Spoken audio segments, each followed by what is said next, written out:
Hey everybody, this is Jim the Tabletop Engineer and welcome to a playthrough video. This is new for me.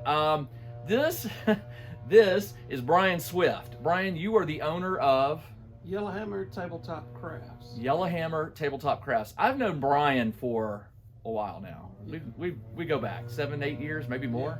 Yeah. About like that. We met at Mace, and now Mythicon. Right. Bryan lives about 2-3 hours from me, from 2 Atlanta. hours. And called me up and said, hey man, I'd like to learn to play Frostgrave.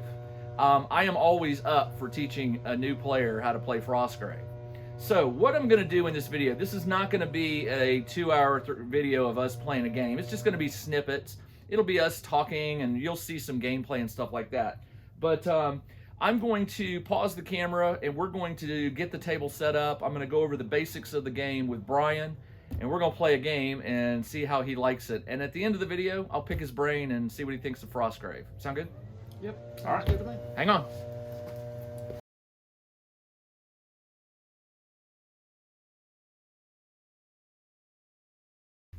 All right, Bryan helped me set up the table. It's nothing, you know, oh, sorry. It's rotates. I have it on a lazy Susan so that we can both rotate it around and get angles and things like that. Bryan, what we're going to be doing is I've got you a couple sheets there. We're going to be playing the exact same School of Magic. It just makes it easier. I made you a wizard, and then I took a picture of your sheets and printed them out. So we're playing the exact same thing. Mm-hmm. We are both going to be playing Enchanters. In my opinion, Enchanter is probably one of the best. There's 10 schools of magic in Frostgrave. Enchanter, in my opinion, is the best for a beginner. They have some really good spells like Enchant Armor, Enchant Weapon, which can boost the abilities. But I just chose it because I think I know Enchanter really well, so I think it'll be easier to teach you. Each of us is going to have 10 minis. You have 2 spellcasters. One's your wizard, one is your apprentice, and then the rest are soldier types. And you do have a certain amount of money or gold to start with to buy your soldiers. I kind of fudged it a little. I think, Bryan, you get 400. 100 of that is for your apprentice, and then 300 left to buy soldiers. I think I went over like 50 because I wanted each one of us to have a knight.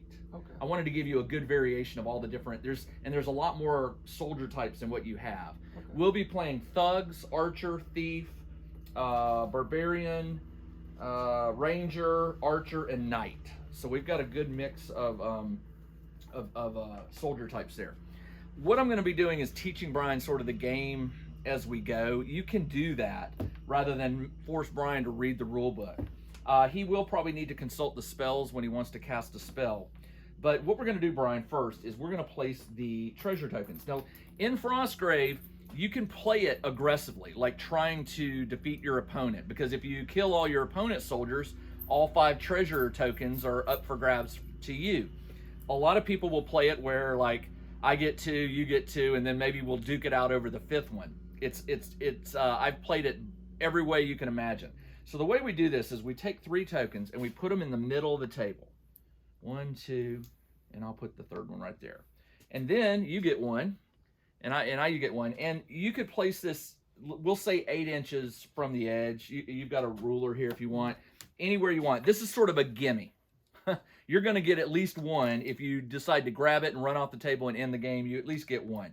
I'm going to make it fun and interesting. I'm going to put it over here close, you know. It's on my side, but but not so close that it's going to be easy to get. All right. So you can see them. They're these gold tokens here, and as we rotate the board around, you should be able to spot them. All right, Bryan, when the game starts, there are phases to this game. In the first phase will be the wizard phase. The wizard will activate, and you take turns. We'll be rolling for initiative. Whoever gets the highest on the D20, they go first. So it goes wizard, wizard, then it goes apprentice, apprentice, then soldiers, soldiers. And then the last phase is what they call the creature phase, where random creatures might appear. If you're playing this game solo, the creature phase is inserted between the apprentice and the soldiers. But when you're playing an opponent, the creatures come dead last, which is a good thing because they can usually mess a game up really bad once they start showing up. So, Bryan, what we're going to do is you want to place your minis no more than 3 inches from this edge. Actually, do you want to? We should have rolled to see where we're, which side we're starting. Okay. We place the tokens, and then what we do is we roll a d20, and whoever wins gets to pick the side they want. I rolled an 11. I rolled a 7. I'll just stay on this side. Okay. Make it easier. So if you won and you wanted my side, we could flip sides. Okay. All right. Now we're going to place our minis. I'm going to just start placing, and what I'm going to do is when I place a mini, I write it on here somewhere what the miniature, so I know. Like for instance, this one's pretty easy. That's my wizard. He's the big bad one, green. But some of my soldiers are very similar, so I'll make a note, and you can ask your opponent at any time, where's your wizard? Which one is your apprentice? What is that soldier? Is he an archer, a thug, that kind of thing. So I'm going to pause the camera while we do this and get our people set up, and I'll be right back. All right, you got your soldiers all placed where you want? I think so. All right, this is a D20 game. So in this game, whenever you want to take like a fight or a shoot or cast a spell, you're going to roll the D20. Your wizard has certain spells, which are listed right here. And I can tell you what they do. Like enchant weapon, that'll add your +1 to your fight. Okay? And out beside each spell, it has 2 numbers. The first one is the number the wizard has to roll. The second number is the apprentice. So like on enchant weapon, my wizard, your wizard, has to roll an 8 to cast it successfully, 10 for the apprentice. Now, if you roll a 7, it's a failed spell. But in this game, your wizard can sacrifice health, and your apprentice can sacrifice health points to raise that number. So if I roll a 7, I can take a point of damage to turn it into an 8, which is a successful spell. Okay. Got it? Yeah. With shooting, same thing. I want to shoot a target as long as it's within 24 inches and it's line of sight. Roll this, add the shoot value. If it's +0, +2, what have you, you add that. Whenever you're defending against a ranged attack, you don't roll your shoot value, you roll your fight value. Okay. All right. So if you're shooting my barbarian is +4 fight. He's going to be harder to hit. But your archer's +2 to shoot. So, it is what it is. When you decide you want to cast a spell, we'll talk about the individual spells. But the first thing we're going to do is we're going to roll initiative. This will define who goes first. I rolled a 9. You rolled an 11. So you will be going first. So during the first phase, you can activate your wizard. However, in this game, there's something called group activation. Up to 3 soldiers, not your apprentice, because your apprentice has their own phase. Up to 3 soldiers within 3 inches of the wizard or the apprentice can activate during that phase. If they activate during a spellcaster phase, they cannot activate in the soldier phase. Now, there are 2 different ways you can do the group activation. Your first action, it must always be a move. All right? So your wizard would move, and then 3 soldiers would move, and then they get to, because you get 2 actions per figure. So my wizard could move, cast a spell, right? Soldier could move, shoot, move, fight, that kind of thing. You can double move. That's the only thing you can do. You can't shoot twice. You can't spellcast twice. Now, you can do group activation 2 ways. Everybody moves, and then everybody does their second action. Or you can do them individually. And in that case, you can do it in any order. The wizard could cast a spell and then move. And then I pick one of my soldiers, they move, they shoot. Or they shoot and move. Does that make sense? Now, keep in mind, when you're shooting a ranged weapon, if you move first, your opponent gets to add +1 to their fight, because it's kind of like you were running and you're taking a wild shot. So I usually try to shoot first, then move if you can, but it doesn't always happen that way. Right. So on your turn, you might want to just point out, oh, I'm sorry, did I knock something over? You might want to just point out your wizard.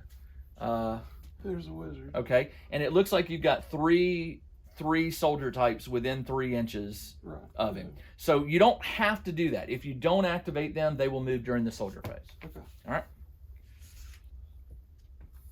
So just I can move, cast a spell. Yep. To start off with. Yeah, and what I would suggest is always hold back. Now, if you're playing this game solo or in a campaign, if we were going to keep playing this as a campaign, your wizard will level up. You'll get XP. You'll get XP for recovering treasure tokens, for killing creatures, for killing opponents, right? You also get XP when you cast a spell successfully. You get 10 points. And if you fail the spell, you get 5 points. Okay. Got it? So there's an advantage to just continually trying to cast a spell every turn if you can. Okay. Your good spells, they have a casting number, and you'll notice they get higher as you go down the list. They get harder to cast. Right. Like you have to roll above that number.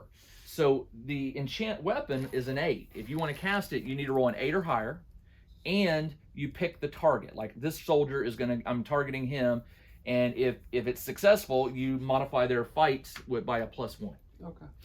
And that's. And is there like a pool that you draw that from? Like, can I cast that enchant as many times as you want?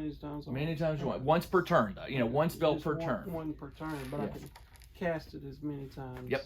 And you have enchant armor, which will raise their armor by a point. You can only raise their fight and armor one time. One time.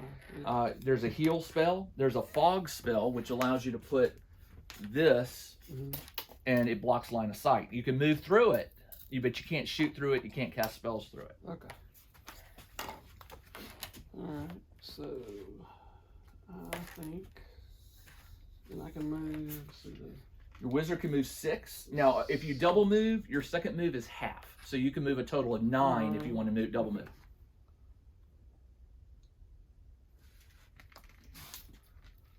And let's see, is there, like, you get reduced movement for rough terrain, or like? Yes, there are rules for that, but we don't have any rough terrain right now. Now, climbing is 2 for 1. Okay. So if you want to climb, it's 2 for 1. If I want to go up an inch, it takes 2. Unless it's steps, Okay. which steps you just treat as normal distance. Okay. Or ladders. And I didn't put anything like ladders out and stuff like that, but Okay. yeah. There are rules in Frostgrave for ice, for rough terrain, for mud, those kind of. There's a spell called mud. You can put a thing of mud in front of your enemy, and to move through it, it slows them down. All right, I'm gonna move. Here. So you're doing a group activation? Yeah. Okay. And so I move like 3. You could either move everybody for their first action would be a move for all 4 of your people, or your wizard can move, do something, and then the others do it, but you have to do it one at a time. Okay. The reason you might want to move everybody at once for their first action is sometimes when you gang up on another enemy, a group activation will allow you to move all your soldiers, and you can surround an enemy. And when you surround an enemy, you get a +2 fight for every ally you have that's also in combat or in base contact with that enemy. So that's why that group activation is allowed. So I can move these.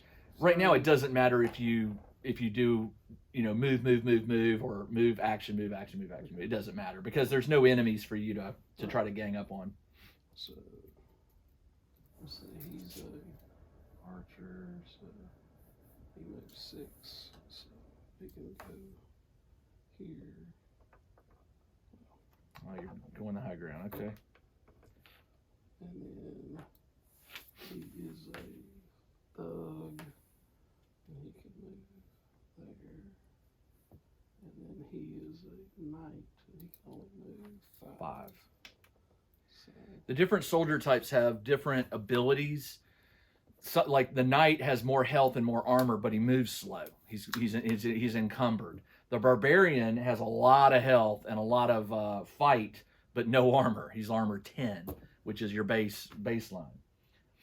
All right, then I will cast for my wizard. I will cast enchant weapon on the knight. All right, so you're aiming for an 8 or higher. 8 or higher. And I'm one of those people. I just tell for the speed of the game. When I play it here in Atlanta, a lot of times the guys I know, we know each other. I don't even watch their roll. I just try. If they say they rolled a 9, they got it. Okay. 6. Yeah, it's one of those you got to trust your opponent. Otherwise, it can bog down watching dice and things like that. All right, so what you want to do is mark him as +1 fight. Now, if he's he failed. Oh, he failed. Yeah, I'm sorry. I thought it was a success. How much did you fail it by? By 2. Okay. Anytime you fail by 5 to 9 points, you take a point of damage, so you don't take any damage. Okay. If you fail from 10 to, I forget, I'll look it up, you take 2 points, and if you fail by a significant amount, it's like -5. So it can hurt you to fail a spell, but you didn't fail it. Okay. All done? Yeah. All right, on my turn, I'm going to have my wizard, and I've only got him activating with 2 soldiers. I've got a thug and an archer with him. And I'm going to move my wizard 6, and I'm going to move the others theirs. They double. They're not going to double. I am going to have them double move. Okay. So they'll on the next soldier phase, not this one. They'll get to move. They'll be out of range. So I'm going to move him 3, and I'm going to move this one 3. All right, and then the wizard will cast enchant armor on my archer. I need to roll a, what was it, enchant armor, an 8. I rolled an 18, so successful. And I just make a note on my jumper that instead of 11, she now has 12 armor, and that is my turn. Okay. And now it goes to the apprentice phase. Okay, so the apprentice is over here. And Oh, you're on the side over here. Okay, I was like, Brian's trying to come around, flank me. she gets a 6 move. Now, what I'll do is when Bryan gets to a point where he wants to pick up a treasure token or shoot at me or something, I'll cover that rule. But right now, we're playing on a 3-foot by 3-foot area. A lot of times, I like playing on a 2-foot by 2-foot because it gets you into the action faster. But a 3-by-3 allows you to sort of get your players in your heroes into position and sort of come up with a strategy. So that's why we're playing on a bigger area. It's just her, or just You can group activate with the apprentice as well. how many? Just 2 or 3? Up to 3. Up to 3. Yeah, the wizard and the apprentice can group activate up to 3 soldiers that start with, at the start of her phase or her turn or his turn, if they're within 3 inches, you can group activate them with the apprentice or the wizard. Right, the ranger's going to move. The ranger can move. He's got to move him in 7. Yep. So he can go. He basically moves right up beside her. And can he move again? He can. He can double move, so he'd move 3.5 3.5. if he wants to. If you're interested in this game, I'll put some links in the video description so you can go check out. To play the basic game of Frostgrave, you only need the core rulebook. It's currently on the 2nd edition. I don't think there's going to be a 3rd edition anytime soon. But the 2nd edition core rules, I'll put them in the video description. There are currently, I think, 9 or 10 expansion books. I don't have them handy. They're smaller paperback. They're thin. They add like more soldier types, more scenarios, more monsters. I think some of them have some new spells. But if you just want to play the basic Frostgrave game, again, you need miniatures and dice and maybe some terrain. But the core rulebook is really all you need. She's going to cast enchant weapon. Okay. On the ranger. Okay. And she has to have a 10. 10. Yeah. Yeah, the apprentice is an apprentice. She doesn't. And she fails by 8. By 8. Okay, so you would take. You lose. don't want to take 8 points of health to make it a success, No, right? no. So you're going to lose 2 points. Between 5 and 9, missing is 1 point of Okay, damage. so So she starts at 12 health and she's down to 11. she's 11. Yep. Oh, she takes 1 point? 1 point. 1 point. Just 1 point. If it's 5 to 9, you take 1 point. Okay. If it's 10 to 15 or 16, I think you take 2. Okay. I'll look it up. Okay. So Brian's coming around the side over here, and we may rotate it in a minute so the camera can see. All right, on my apprentice phase, which they're right here, I also have only 2 soldier types. I'm going to have her do the exact same thing. She is going to run forward. My crew is greedy. They want treasures. So she's going to move 6. He's going to move 6, and this one's going to move 6. What I frequently do is sometimes my soldiers might move 7. I always slow the fastest one down to stay with the group, so you have that cohesiveness. But once I'm in position and I feel like it's time, then I'll let them run free. So right now my ranger can move 7, but I really only moved him 6. As a matter of fact, I can move him that extra inch. Why not? But sometimes I don't do that. I want him to stay fairly tight. And then my apprentice is going to cast enchant armor on my ranger, and she needs a 10. And I rolled a 14. So my ranger gets, where's my ranger? My ranger has an armor of 12 as well. And that is the end of my turn. Okay. So now we go to soldier phase. Okay. And soldier phase, you probably have 2 soldiers left, right? Right, I got 2. I have 4, so. Okay. So they can move. Let's see, Barbarian can move 6, and a thief can move 7. I was wrong. 10 to 19. If you miss it by 10 to 19, it's just 2 points. Okay. So it's the big one is if you miss it by 20 or more, you take 5 damage. Okay. So, I've been playing Frostgrave since 2014. I can't believe it's been 11 years. This is absolutely, probably my favorite game. And, you know, I change games that I play, but I always come back to Frostgrave.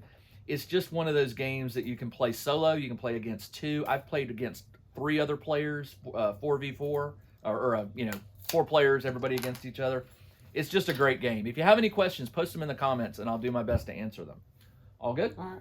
All right, I've got 4 soldier types. So what I'm going to do is I try to pretend, even though I know what my enemy is doing, I try to think, you know, my guys do not know you're coming around over here. So I'm not going to direct them all this way.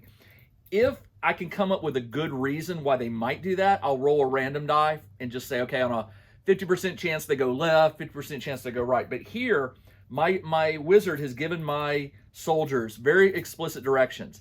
Get the treasure and get out of here. So I only see 2, 3 treasure tokens, and those are the ones I'm going for. So my soldiers are going to run. This right here is an inch. Mm-hmm. So I believe it says if it's an inch or less, you just treat it as such. So they just climb over. So she is going to go 6 and 3. They're just all going to run straight up like that. Got it? All right, I'm going to spin this so you can see the camera. So you can see where my guys are mostly central. You got Bryan bringing up some group over here. And then it looks pretty cool. He's got everybody going high. There are advantages to getting high. You do have that elevation and cover rules. We'll go over cover rules in just a minute. So what Bryan and I are going to do right now is I'm going to pause the camera. We're going to play some rounds, get the game moving, and then I'll come back occasionally and shoot some more video. And I'll try to shoot video when something important happens. Sound good? Yeah. All right. Check out the new RPG and Wargame newsletter. Each week, the Tabletop Engineer shares news, products, Kickstarters, and much more related to the gaming hobby. It's free to subscribe, so check out the link in the video description below to sign up. All right, we have an interesting, can I flip it around? Yeah. I'll flip it around so the camera can see it. So Bryan has brought his apprentice and a ranger with a bow around the side here. And I guess when your ranger gets around, he's going to see my soldier going for the treasure token. Right. This is one of those things. You go for the treasure token too fast, you might become a target. So my guy is becoming a target real quick. So you're going to move the ranger. Yeah. All right, now the ranger moved, and he has a shooting action. So you look at his shoot. You're not using the fight. You're using the shoot ability. Okay. So a ranger has a +2 shoot. Okay. Now you're shooting at my spear guy, who is a thug. His normal fight is +2, but because you moved, I get that +1. So I'm rolling at +3. Okay. So we're going to explain how combat works here. So you're shooting at me. You have to roll. You're rolling a +2. I'm rolling a +3. I rolled a 15. And I rolled a 4. So it doesn't really. I mean, I could add. I rolled an 18 to your 6, but you missed. Right. So you missed, and now my soldier is aware. He's like, "Whoa!" Arrow whizzed by his head. But not even close. It probably hit a building and snapped. But you still have 2 other soldiers to move. 2 thugs. Your thugs are your grunts. They're just throw them in there and use them for cannon fodder. But they also are pretty fast. I mean, they move 6 versus say a 5 of a knight, so they can get moving. All right, now I'm aware of you, right? Right. All right. So is that it for your apprentice phase? That's it. All right, my apprentice is right here. He yells out, "We got enemies on the right." So now I know that I can't see them, but I know he's got enemies over here. So what I'm going to do to help him, I'm going to group activate. I'm going to send my soldiers forward 6 in. I'm group activating. So I'm going to move everybody 6, 6, and she's going to move over here. And she's going to cast fog to try to put a block in front of this guy. Oh, by the way, fog. So when you cast it, the first round, it stays, at the end of the turn, since I cast it this turn, it'll stay there until the next turn. At the end of the next turn, it says you roll a d20 at the end of the turn, and on a 1 to 4, the fog will dissipate. So there's a chance it will disappear. Okay. So I'm rolling now to see if I can put fog out there, and I need to roll a apprentice fog is a 12. I rolled a 12. Yeah, sorry, Brian. And I am going to put it, now it's line of sight, so I'm going to put it right here. She can see, and I'm blocking the view, and that's it. I'm done. It's soldier phase. Okay. So I'll spin this around for you, and your soldiers are, I guess, piling up there over Right. with the wizard. Right. So, let's see. That's the thug and the barbarian. So the thug can move 6. He's got plenty of movement to get to this token. Yep. So if he can reach it with one action, and you have one action left, is that correct? Yeah. Okay. So remember, at the beginning of the video, I said the main goal of this is playing a campaign, and you level up your wizard over time. But one thing, to fund yourself, to buy more soldiers, better soldiers, to buy better weapons. Sometimes you can buy magic items. You need to collect the treasure tokens, and there are currently 5 on the map. The treasure token, when you pick it up, that's an action. So if you move and you have an action left over, you can pick it up. Now here's what happens when you pick it up. When a player picks up a treasure token, you roll a d20. And on a 10 or higher, a wandering creature will appear at one of the 4 random corners. So you're going to go ahead and pick it up, correct? Mm-hmm. Now, before we roll for the random creature, when you pick up a treasure, your movement is cut in half to get it off. You're carrying a heavy item. Okay. So if your movement is normally 6, you're going to move 3 on your first move. And if you double move, you'll move 1.5. So double moving for a 6-move figure with a treasure token is 4.5 inches at a turn. Okay. Which you've got plenty of cover. You can choose to pick the treasure up and drop it. A lot of times if it's up on top of a building, Mm-hmm. you just drop it. And where it ends up, that's where it ends up. So you could choose to drop it if you want, or just carry it. You're in pretty good position right there. Okay. All right, so you just put the token on his thing, and then you're going to roll a d20, and on a 10 or higher, we got a random monster appearing. Nope. 2. Nothing appears. All right, we lucked out. Any more soldiers to move? Any more soldiers to move? The barbarian. Okay. The barbarian can move 6. He will move.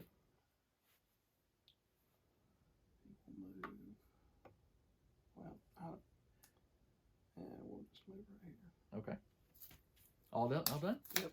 All right, that was the soldier phase. I still have my soldier phase.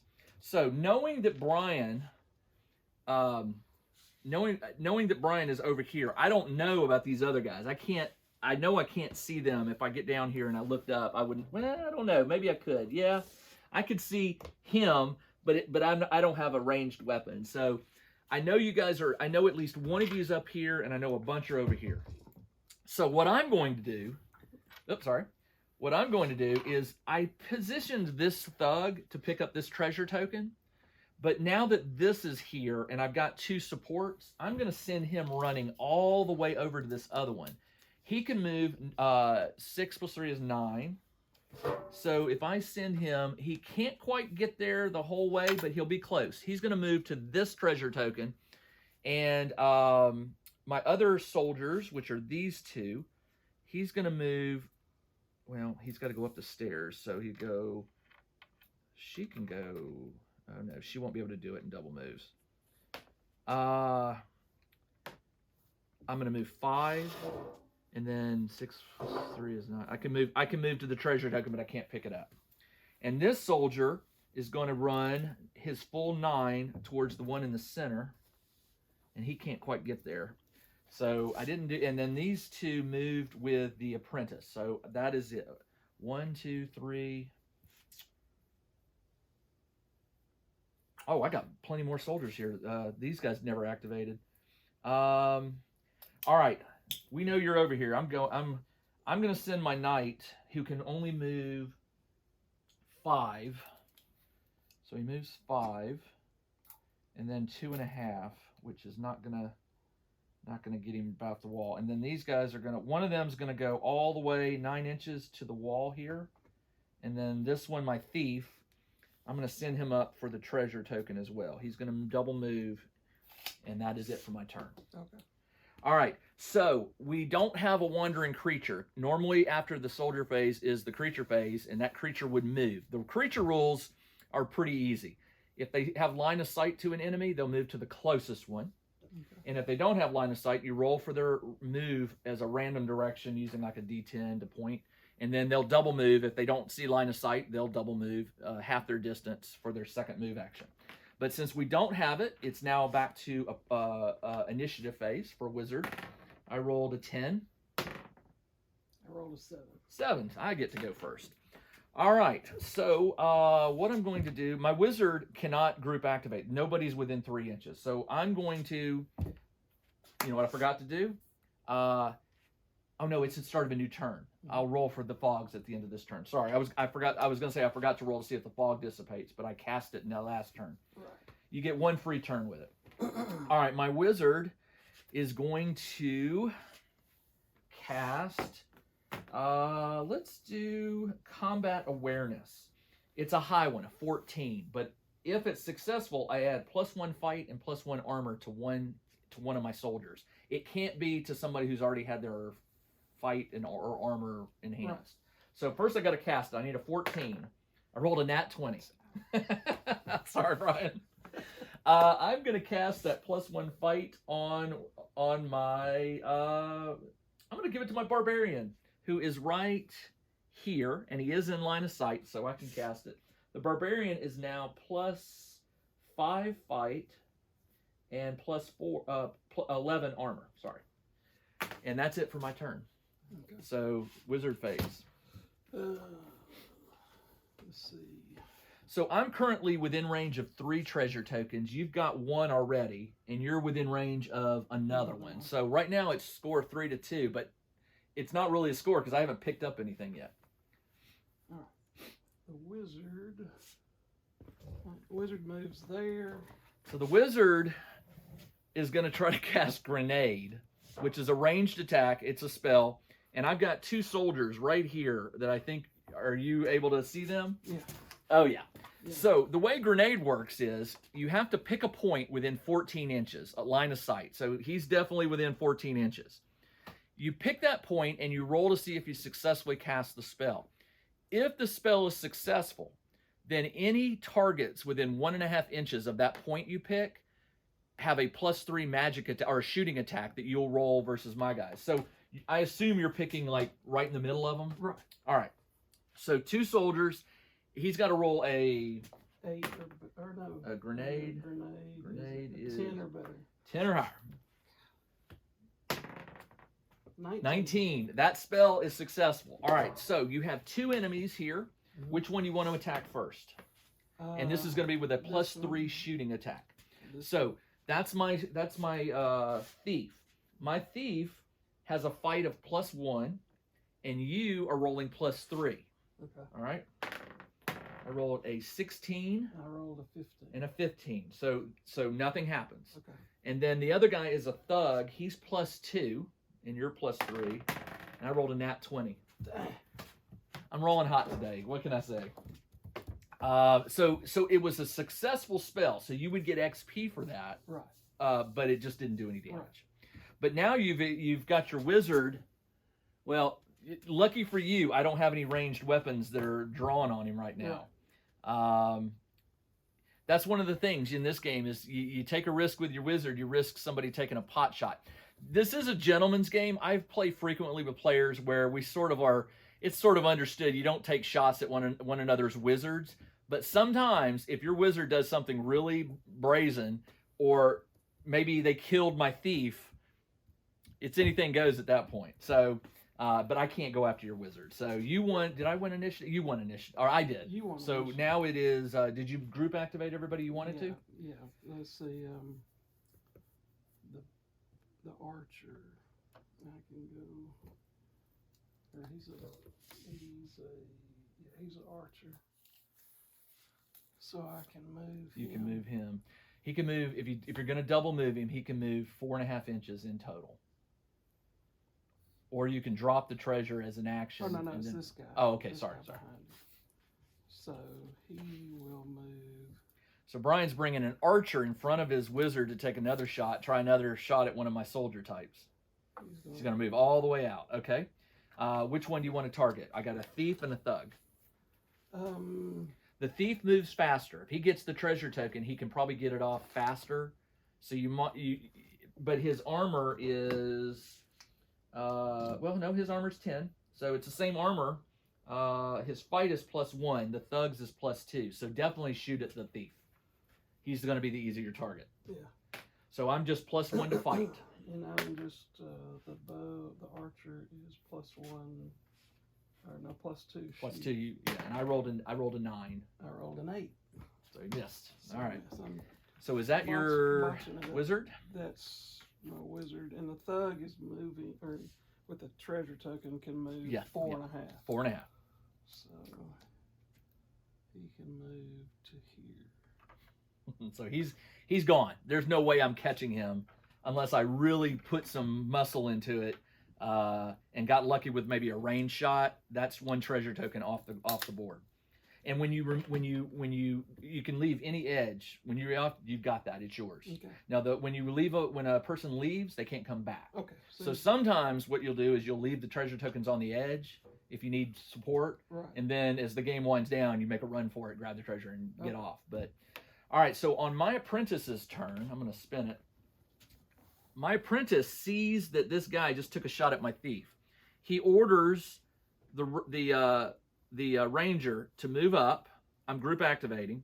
He orders the ranger to move up and take a shot. Now I moved, so you're going to get +1 to your fight for whatever that enemy is. Okay. It was your archer, I think, right? Right. So my ranger, his shoot is +2. So I get +1 for my fight. So I rolled a 15 +2 is 17. Ooh, you hit him. All right, now this is the first time we've done this. All right, so whoever wins the combat, whoever rolls the highest, if it's a tie, nothing happens. Mm-hmm. Now, if you're in melee, which is base to base, if I win, we'll do the damage thing in a second. But whoever wins, if they don't do enough damage to defeat the other enemy, they can choose to shove them back 1 inch, so you break combat. Mm-hmm. If 2 miniatures are in base to base and you want to shoot into combat, it's a 50-50 shot whether you hit your own man or the enemy. Okay. All right. So what I'm going to do is I moved, I shot, I hit. It doesn't matter. Whoever wins, the other roll is tossed out. So whatever you could have rolled, I rolled a 17. You could have rolled a 16. Doesn't matter. Mm-hmm. All that matters is I got the hit. You take your total, and my total was 15 +2 is 17. You take that number, you subtract the enemy's armor, and in his case, I think it's 10. Yeah, no, it's 11. 11. Oh, you enchanted, didn't you? Yeah. All right, so No, it's just 11. it's just 11. 17 minus 11 is 6. He takes 6 damage. Okay. And anytime a hero or one of your guys is 4 health or less, so 4, 3, 2, or 1, they become wounded. And a wounded character can only take 1 action. Okay. It can be a move or an action, but only 1. So how much health does he have left? 4. 4. So what I do is I use these little red tokens just to remind myself that he's wounded. Okay. Put that with him, and he'll get 1 action. Now, you do have a heal spell. Okay. And heal is hard for us to cast, by the way. It costs 12 for the wizard and 14 for the guy. So yeah, he's wounded. I'm going to order my scimitar guy to move. I'm really worried that this is going to come down. So I'm going to move him behind the fog in case it drops. And then she's going to cast... I'm feeling good about my rolls. She's going to also cast Combat Awareness. She needs to roll a 16. I rolled a nat 1. All right, I missed by 15 points, which means she loses 2 health, and she is down from 12 to 10. And that is my turn. All right, and now it is your apprentice phase. Okay.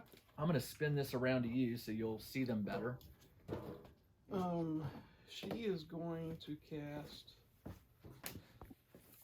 Okay, during Bryan's apprentice phase, he group activated. She failed a fog spell, which was going to be cast here, which would have been great. If it had gone off, that would have been excellent.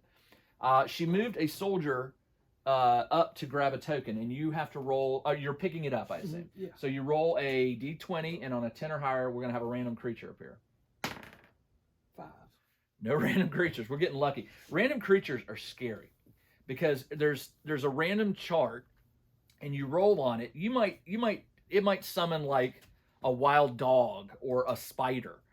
You might roll a werewolf or a vampire, and it will change the game drastically depending on the wandering creature. Okay. So, all right, so you picked it up, so I'll give him to you, and no wandering creature. So you picked up 2 tokens, Right. and I haven't picked up any yet. So is that all you got, or anybody left? I read well, no, I couldn't activate anybody within 3 inches of. So we're just soldier phase. Right, we're at soldier phase. All right, during soldier phase, I have a spear guy here. He is going to he's going to move that 1 inch and pick this up, and I will roll. And I've been rolling hot, so I'm probably going to roll a creature. I rolled a 17. Yeah.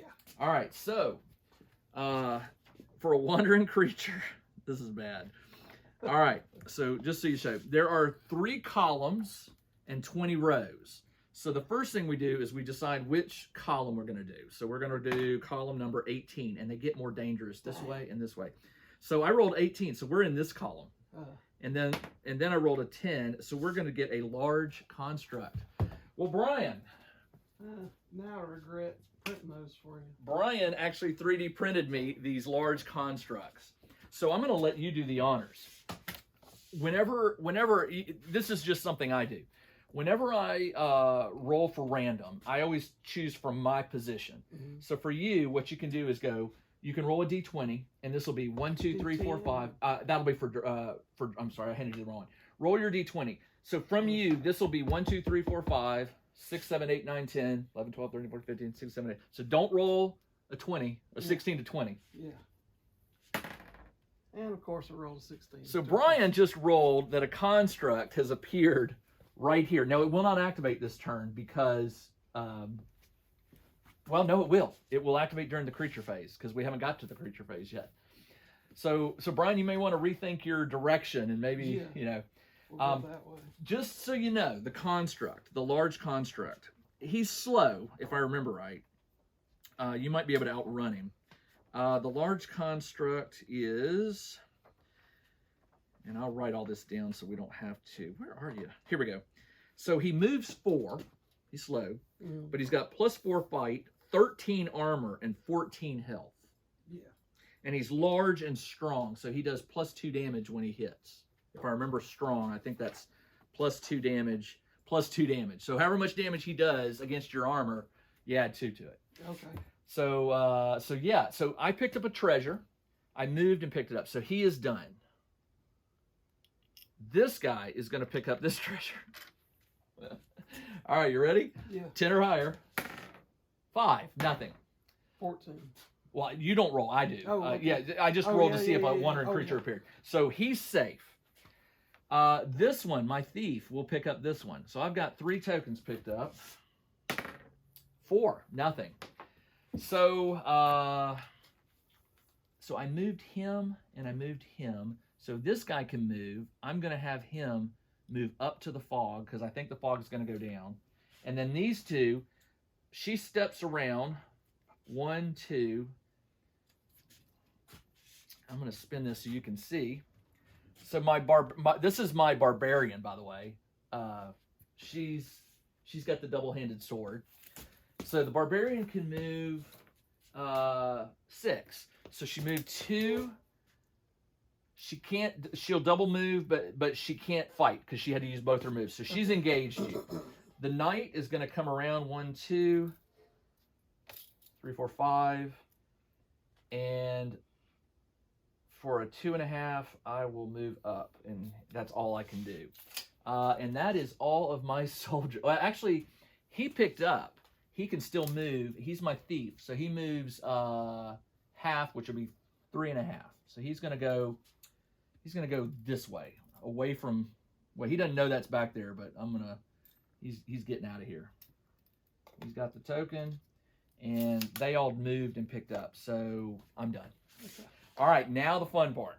Yeah. We are done with the soldier phase. So now it is the creature phase.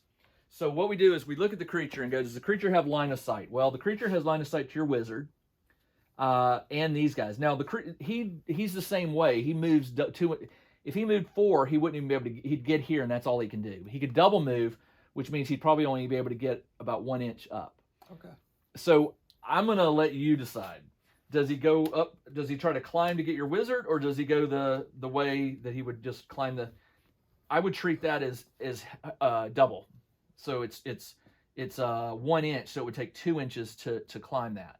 So if he moves 4, he would go here, and then he's got 2 for his double move, which would put him right. He's got 2 inches. Yeah, which would put him like right here maybe. I'll let you decide. Yeah, you put him right here. Put him right there. All right. And that is it for the creature phase. So now we go back to initiative and see what happens.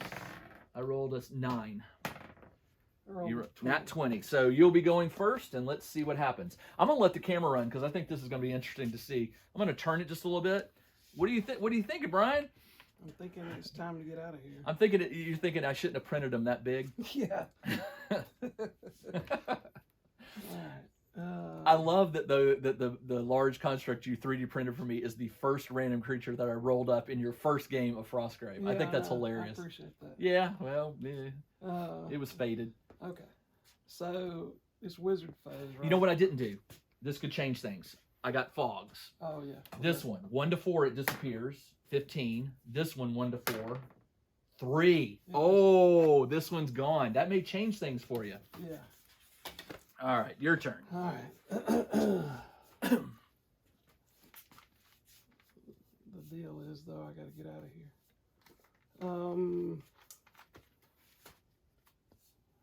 And without exposing, okay, you don't have any. Now, let me explain another part of this game. If you're playing in a campaign, if you lose soldiers, let's say you didn't recover any treasure and you had no money and you lost 2 thugs, it's okay.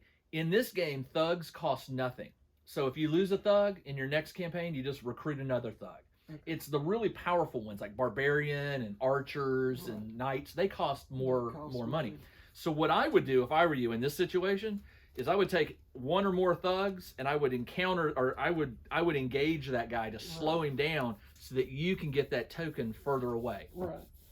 But you do you, Bryan. Maybe you want to, taunt him with that treasure token and. Unfortunately, all my thugs are. Are they? I got 2 thugs over here. Yeah. And 1 thug here Carrying. You can drop it. You can drop the treasure as an action. Yeah. And then move to engage him. Right. But my wizard's over here, so I can't activate him just yet, can I? Correct. Okay. Correct. It's So wizard phase only. So wizard phase. So Now your wizard's got a push. Oh, let's look at push. You have the push spell. Yeah. If it goes off successfully, first off, you roll to cast. You roll to see if you cast it successfully. If you do, it is a fight attack against the target. If you win, you're gonna push. You're gonna push it back. So you make you roll to see if you cast it first. If you do, then you make a +10 attack versus the enemy.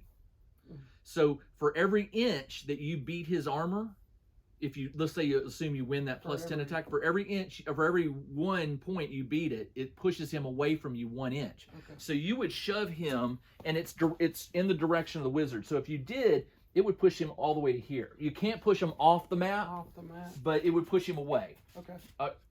I'm just offering it as an option. It's your wizard phase. You rolled a 17. So you cast it successfully. So now I roll for him. Mm-hmm. He's +4 fight. Okay. You're rolling a +10. So beat a 17. Well, You want to roll it again? no, not with a 16. 26. That's 26. Yeah. You win. So let's say that there was no terrain on here and he was right here. You would push. His armor is 13. So 26 minus 13 is 13. You would shove him 13 inches in a straight line. But in this case, it would just, from the wizard, it would just go down there. Just push him right Yeah. there.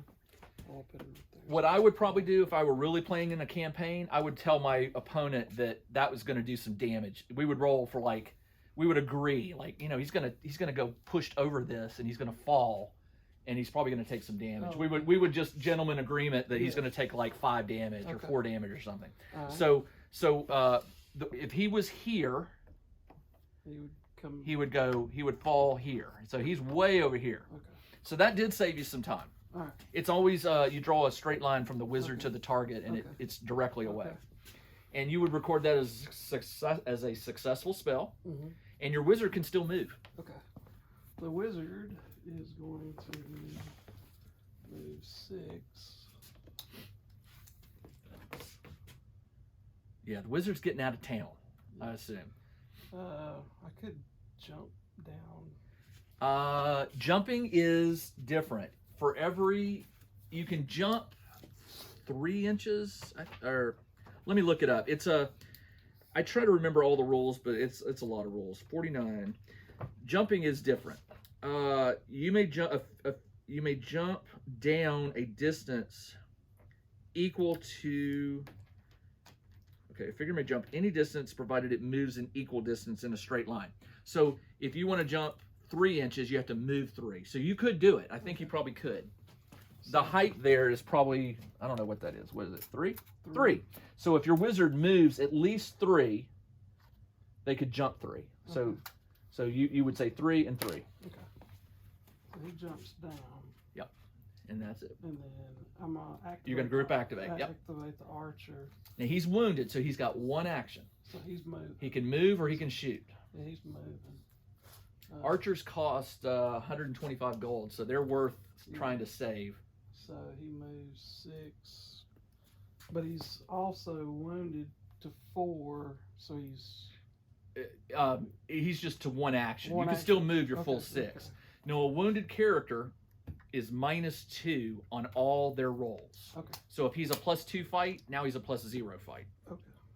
So he gets. But he's in cover now. I can't see him. Yeah, he gets right here. And that's it. That's it for the wizard phase, Wizard right? act. You rolled for you won wizard that time, right? Right. All right, my wizard is hidden over here in the corner. You probably won't be able to see him very well. He is gonna. His soldiers have done what he ordered them to do. He's not gonna stick around much longer, but I am going to cover my retreat. I'm gonna move 6 back, and I'm gonna cast fog just as a habit, because I don't like to have my wizard out in the open. 10 or higher, I rolled a 20. And I'm gonna place a fog right here just to protect me. They can move through it, but they can't shoot through it. So, and that is it for my wizard phase. Okay. So I think So it's your apprentice phase, which your phase. apprentice is over here. Right. And she doesn't know that there's a big thing on the edge of the. Now, what you might want to do, it's just a thought. You've got a guy holding a treasure token. He's only 6 inches from the edge. You could cast fog to prevent me from shooting at him. Mm-hmm. Because right now I've got a ranger that all he's got to do is move up an inch and he'll be able to take a Right. shot. I'm just telling you what I would look at. You could fog it. You could also you can enchant his armor to give him a boost to his armor. However you want to do it. But I would look at it as you know I've got a guy that shot him. Right. So I've got a shooter here ready to take a Yeah. shot. I'm gonna cast fog. Fog. Across here. And you'll need a 12. 12. And a 3 ain't gonna. Now, just a thought. You could take 9 health damage, success it, That leaves me with 1 health. Or But no, no, I can't. what's your health at? 9. Yeah, if you had 10, you could do it. You'd have 1 health left, and then what I would do is I would leave the field. Yeah. But you know I can't do it. you got that. It's just one of those little things. All right. So did she group activate? Was she close enough to anybody? She wasn't within 3 inches of him. I think she is. She's within 3 of him. No, it's like 3.5. Okay. So If it were, I would move him in front of your guy with a coin to protect him, because if he's between us, I have to shoot at the closest target. okay, Is that it? that's it. All right, my apprentice is going to. They're all communicating. He's like, they got it. They're going. They're out of here. She's going to cast fog. She needs to roll a 12, an 18. She's going to put it back up right here to give my guys a chance to get away. And that's all she can do. I'm going to have her move. She's like, good luck, guys. And she is heading out. 6. And she's done. So, soldier phase. Soldier phase. All right. How do you like my Lazy Susan? Oh, that's really cool. It makes it easy to get your angles and. You know, before I started doing the 3D printing stuff, I did woodworking, and I have a bunch of the Lazy Susan hardware for some barrel tops that I made Lazy Susans out of. Okay. So I have some of the hardware to do something like this. I get a lot of compliments on it, but I just love using it because I can rotate it for the camera, for my opponent. Makes it easier when you're, you know, so you can see what your line of sight shooting is and that kind of stuff.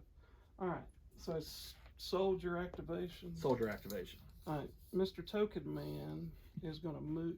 Well, he can double move. He can double move. So he can move, if his speed is 6, he'd move 3 and then 1.5 for a total of 4.5 inches. So 4.5. So by putting that fog up, I kind of helped you. Yeah. But I've got 3 to your 2. I'm willing to sort of take a risk now and try to run him off.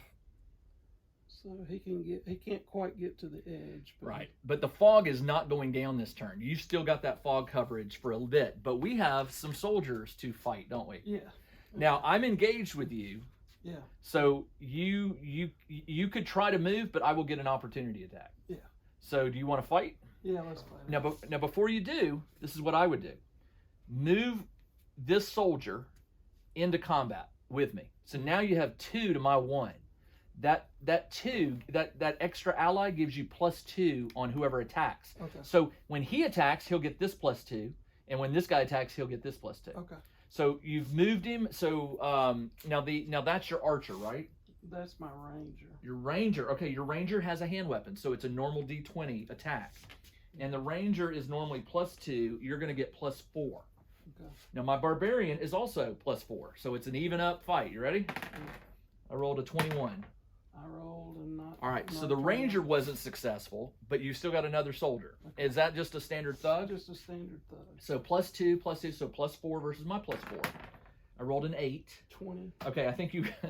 I got a 12 and you got a 20. All right, barbarian has 11 armor because I enhanced her armor. Mm-hmm. So 20 minus 11 is 9. I have 14 health, so I have 5 health left. Okay. So she's not wounded, but she took a lot of damage. All right. Is that you got more soldiers though, don't you? Yeah. You got some over here. Yeah. Yeah, we're Yeah. trying. Now if this was a campaign, I don't know if I would have risked my barbarian because he's expensive. Right. You kill him, and that's going to hurt me in the long run. Okay. So this is another thug carrying a token. Yep. So he can move. The stairs counts just like terrain. Yeah. Or just flat terrain. Yeah. He's going to get it off because by the time that big behemoth gets over there, you're. So he can get to here. Yep.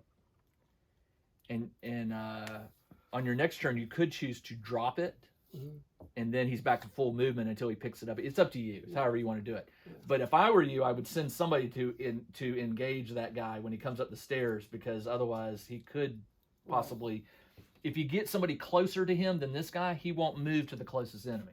Yeah. So who do I have with? I have the barbarian.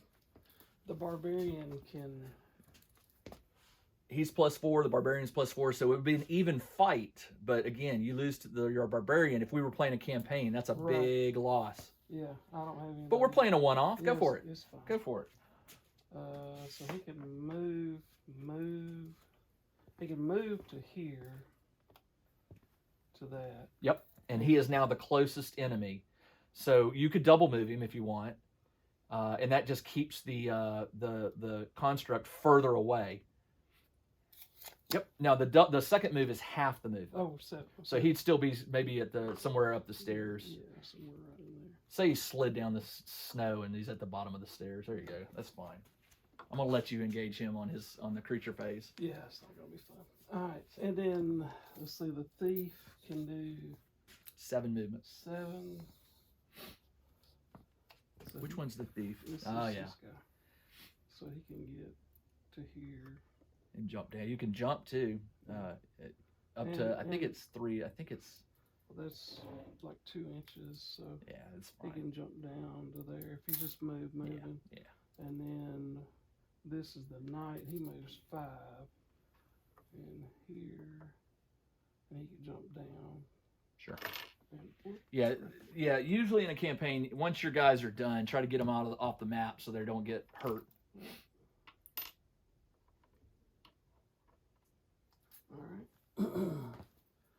And that is all I have. All right. My thug here can move 3 plus 1.5 is 4.5. So he will move to right here. And this one is my ranger who moves 7. So she can move 3.5, which puts her at the right edge. And then 1.75, I'll just drop her down to the stairs here. And then this guy can move, he is my thief. He moves 7, so 3.5. Puts him right there. And then another 1.25 right there. All right.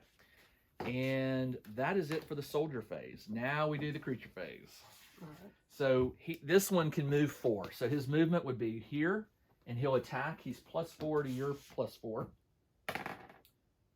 23. 19 plus 4 is 23. We tie. Okay. So we stay engaged. Mm-hmm. So that's not bad. That's going to hold you up. Now I have to roll for my fogs. Not this one, and not that one, but this one. It stays up. All right.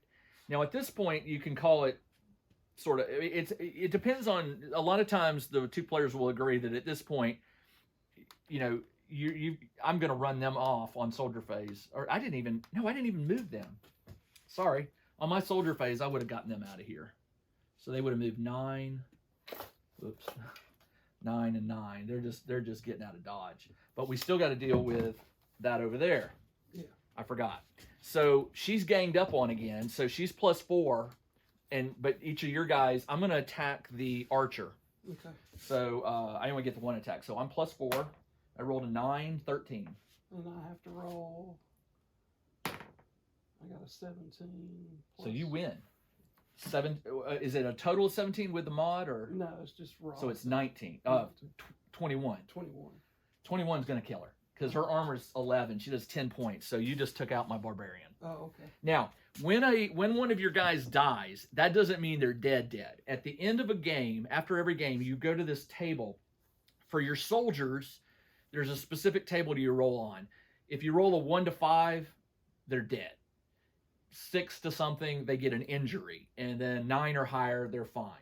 But for the wizard and the apprentice, if they're taken out, it's a little easier table. I think they survive on I don't remember what it is, but they're more likely to survive.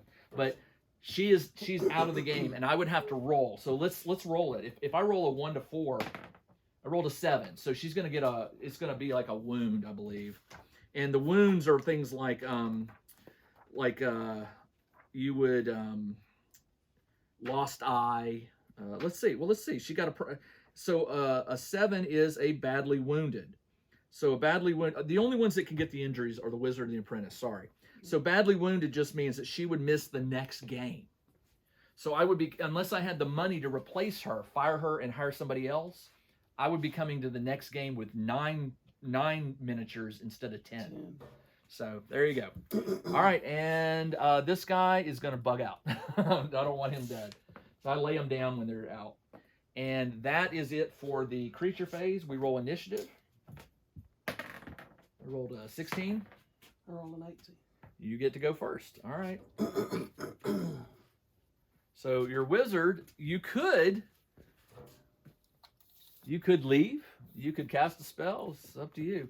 I never leave the battlefield. If I'm going to leave the battlefield, I always cast a spell just to get the success. Yeah. And then I leave. Yeah. So, could he see? I mean, you couldn't see that guy. Not unless you moved. Yeah, I mean, he could move. He can move to the very edge, and then you can totally see him. Now you do have Elemental Bolt. Okay. Elemental Bolt will cost you a 14 to cast. Hard attack, but what it does is it is a if you cast it successful, it's a +7 magic shooting attack against the enemy. Okay. So I need a 12 or better. No, I need a 14. You know, 14. 14. Wow. That's all right. I did. 5 didn't make it. You made it by 9. You take a point of damage. So at that point, you failed the spell, and it's totally up to you whether you want to hang around for another round. On the next round, my guys are going to be too far to the edge. These two are going to be, you can't catch them. He's going out. And he's going to go through the fog. So you're going to take him out on your next turn. So you moved and you cast a spell. So on the next turn, he'll exit. Yeah. All right. And so then there was nobody close. There was nobody close. So my wizard is going to leave. He's out. Now normally I would just cast a spell and then leave, but I'm done. Yeah. So we go to apprentice. Your apprentice is over there. All right. Now she can group activate with Mr. carrying the treasure there, so you could take him off the board. Right. He group activates. He moves off. Now she could cast a spell and then move, or you could try to do the same thing. Cast Elemental Bolt on him. You could move. She will move here. Yeah, because he's not going to be able to attack her. Elemental Bolt is 16 for her. And she got a 16. There you go. So it is a +7 shooting attack versus my +4 fight. Okay. I rolled an 8. And I rolled 7, 14. And his armor was, I can't remember. The armor was, it was high. It was, I think, like 14. Sorry. 13. You did a point of damage to him. So here, so he's down to 13 health instead of 14. But hey, that's how it works. So your apprentice is done. Done. My apprentice is off. And now we do soldier phase. Okay. All right. Well, you got 2 treasures off, and I got 3. You did end up defeating the large construct.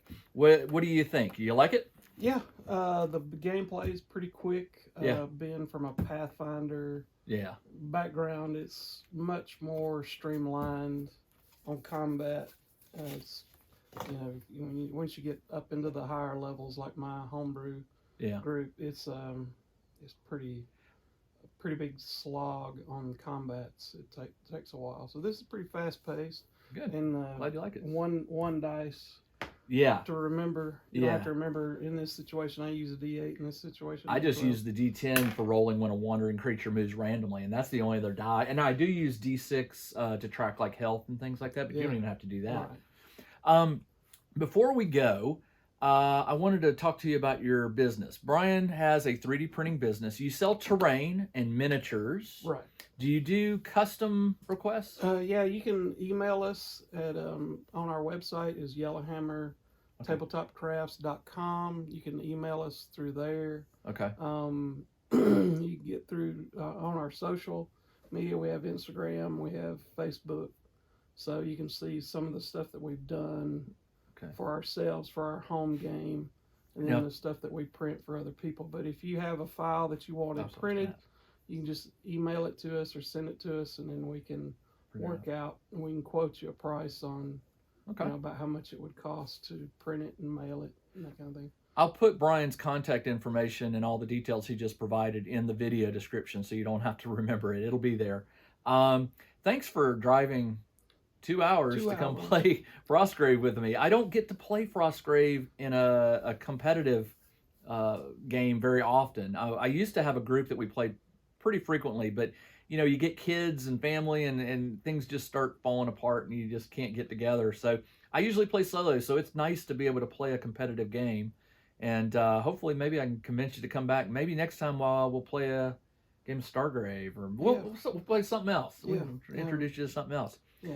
All right. Well, listen, thanks for joining me on this limited playthrough of Frostgrave. I will be back in a week with another video, And if you have any questions about Frostgrave or Bryan's business, please put it in the comment section and we'll do our best to address it. That's all I got. This is Jim, the Tabletop Engineer. Everybody, take care. See you later.